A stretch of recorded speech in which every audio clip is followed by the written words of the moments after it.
जब समीरा को ये बात समझ आई तो उसने गुस्से से रेहान को घूरा और वहां से जाने लगी। रुको! रेहान ने उसे फिर रोका। समीरा जहां थी वहीं खड़ी रही।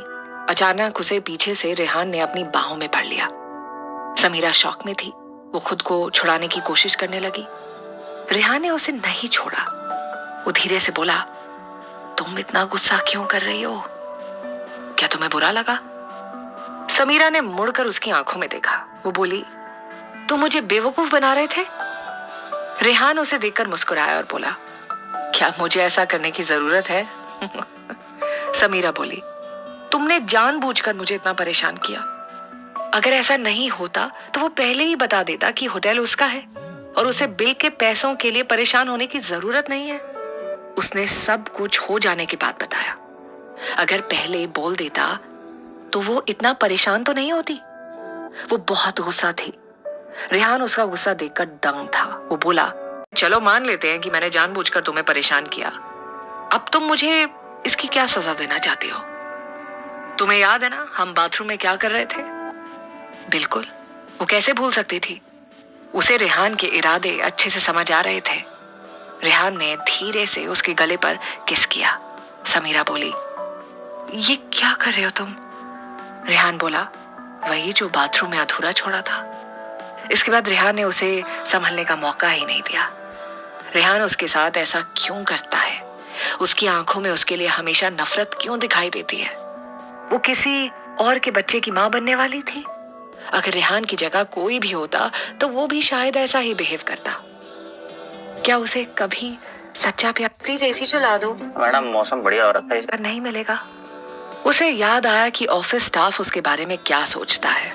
वो रेहान की क्या है, सब उसके और रेहान के रिश्ते को लेकर बातें करते रहते हैं। रेहान भी तो सबके सामने उसे बीवी की तरह ट्रीट नहीं करता। वो कहता है कि मैं उसकी हूं, लेकिन वो तो 6 महीने बाद उसे छोड़कर चली जाएगी। वो सबके सामने उसे क्या साबित करना चाहता है कि वो कैरेक्टरलेस है? नहीं, वो इस तरह नहीं जी सकती। वो रेहान की बाहों से खुद को छुड़ाने की कोशिश करने लगी। रेहान गुस्से से बोला, तुम चाहती क्या हो? समीरा की आंखों में आंसू आ गए। वो बोली, ऐसा मत करो रेहान, तुम तो मुझसे नफरत करते हो ना। तुम्हें ये सब करके क्या मिलेगा? वो रोते हुए बोली, क्या तुम्हारी नजर में मेरी कोई इज्जत नहीं है? मेरा तलाक हो चुका है और मैं प्रेग्नेंट हूं, तो क्या तुमने मुझे खेलने की चीज समझ लिया? जब दिल किया पास आ गए, जब गुस्सा आया तो सबके सामने बेइज्जत कर दिया। क्यों क्यों कर रहे हो तुम ऐसा? जवाब दो। रेहान बोला, तुम्हें सच में ऐसा लगता है कि मैं तुम्हारे जज्बातों के साथ खेल रहा हूं? समीरा बोली, हाँ, क्योंकि पहले तुम मुझे हाथ तक नहीं लगाना चाहते थे और एक रात के बाद तुम इतना बदल गए कि मुझसे दूर नहीं रह पाते हो। अगर ऐसा है तो तुम सुन लो कि वो रात मेरे लिए कोई मायने नहीं रखती। मैं वैसे भी होश में नहीं थी। रेहान का मूड पहले से खराब था। जब उसने समीरा के मुंह से ये बात सुनी तो उसका चेहरा गुस्से से लाल हो गया। वो बोला, तुम ऐसा सोच भी कैसे सकती हो? तुम कहना चाहती हो कि मैंने उस दिन तुम्हारे साथ जबरदस्ती की थी? समीरा बोली, मेरा वो मतलब नहीं था। सुजीत ने मुझे ड्रग दी थी और तुम्हें चोट पहुंचाने के लिए उसके आदमियों ने जाल बिछा रखा था। इसके आगे समीरा कुछ नहीं बोली। उसे इसके बाद कुछ याद ही नहीं था। रेहान ने उसे घूर कर देखा और बोला, तुम्हें उस रात का कुछ भी याद नहीं है ना? तुम्हें क्या लगता था कि मैं तुम्हें बचाने नहीं आऊंगा?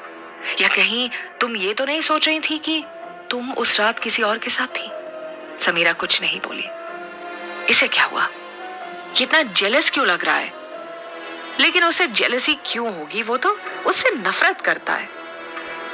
समीरा ने इस बात पर ज्यादा ध्यान नहीं दिया। वो बोली, तुम कुछ भी समझो, लेकिन वो रात हम दोनों के लिए मजबूरी थी। उस रात को भूल जाना ही ठीक है। रेहान बोला, तुम ऐसा चाहती हो?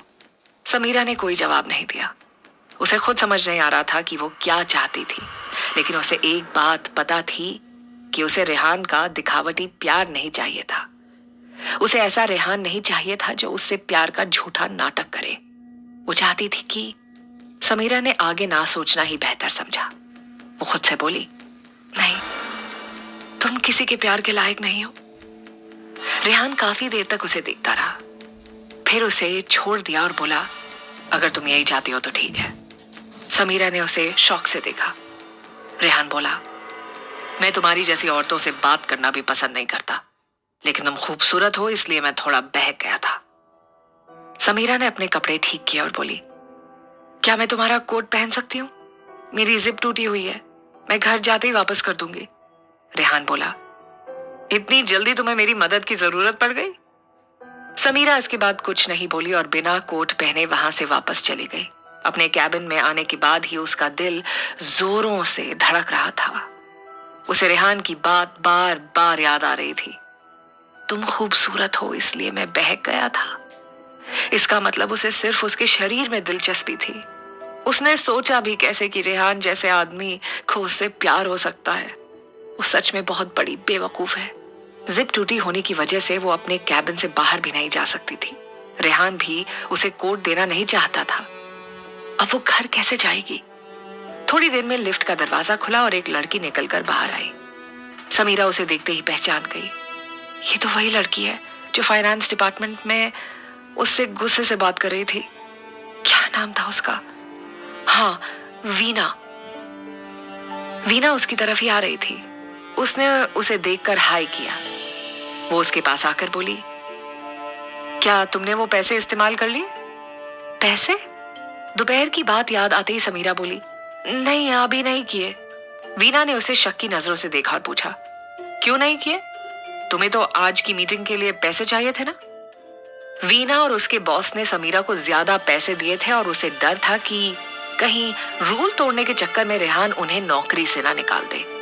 सिंघानिया कॉर्पोरेशन बाकी कंपनियों की तरह नहीं थी।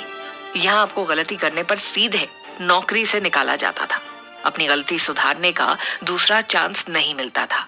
समीरा बोली, मैं झूठ नहीं बोल रही हूँ। दोपहर में कुछ ऐसा हुआ कि मुझे पैसे इस्तेमाल करने की जरूरत नहीं पड़ी। वीना को परेशान देखकर समीरा ने उसे पैसे वापस करने का फैसला किया। समीरा ने अपने बैग से पैसे निकालकर वीना को वापस कर दिए। वीना पैसे लेकर वहां से जाने वाली थी कि उसकी नजर समीरा की ड्रेस पर पड़ी जो थोड़ी ढीली दिख रही थी। उसने पूछा, तुम्हारी ड्रेस को क्या हुआ? समीरा बोली, मेरी ड्रेस की जिप टूट गई है। वीना ने उसके पास आकर उसकी जिप चेक की। इसके बाद उसने चुपचाप अपनी जैकेट उतारकर उसे पहना दी और बोली, ये पहन लो। तुम ऐसे बाहर जाओगी तो लोग गलत सोचेंगे। समीरा उसकी दया देखकर हैरान थी। मतलब ये इतनी बुरी नहीं है जितना दिखती है। समीरा ने उसे मुस्कुराकर थैंक यू बोला। उस रात सोनिया अनुराग से मिलने उसके कमरे में गई तो उसे बाहर एक नौकर ने रोका। मैम, अनुराग सर नहा रहे हैं। सोनिया ये देखकर गुस्से से बोली, तुम मुझे क्यों रोक रहे हो? मैं अपने भाई के कमरे में जब चाहे जा सकती हूँ। नौकर बोला, मैम आप जानती हैं कि अनुराग सर को बिना पूछे किसी का उनके कमरे में आना पसंद नहीं है। बस इसलिए मैं आपको बता रहा था। सोनिया गुस्से से चिल्लाई, वो मेरा भाई है। अगर वो गुस्सा होगा तो मैं देख लूंगी। तुम अपने काम से काम रखो। नौकर ने इसके बाद कुछ नहीं कहा और चुपचाप वहां से चला गया। इसके बाद सोनिया सीधे अनुराग के कमरे में घुस गई। उसने सोचा कि वो उसका वहीं बैठकर इंतजार कर लेगी। उसे जानना था कि अनुराग उस आदमी को ढूंढ पाया या नहीं। आज पहली बार सोनिया अनुराग के कमरे में आई थी। सोनिया कमरे में रखी कुर्सी पर बैठ गई और कमरे के चारों तरफ देखने लगी। उसकी नजर कोने में रखे सूटकेस पर पड़ी। उसके पास एक भूरे रंग का एनवेलप भी रखा हुआ था जो काफी मोटा था। कहीं ये वही तो नहीं है? ये सोचकर सोनिया ने जल्दी से एनवेलप उठा लिया। अगर वो बिना पूछे इसे खोलती है तो अनुराग जरूर नाराज हो जाएगा, लेकिन इससे उसे क्या फर्क पड़ता है? उसका काम हो जाना चाहिए। उसे उस आदमी के बारे में जानने की जल्दी थी। उससे रहा नहीं गया और उसने वो एनवेलप खोल लिया। उसके अंदर जो लिखा था वो पढ़कर उसकी आंखें फटी की फटी रह गईं। ये कैसे हो सकता है?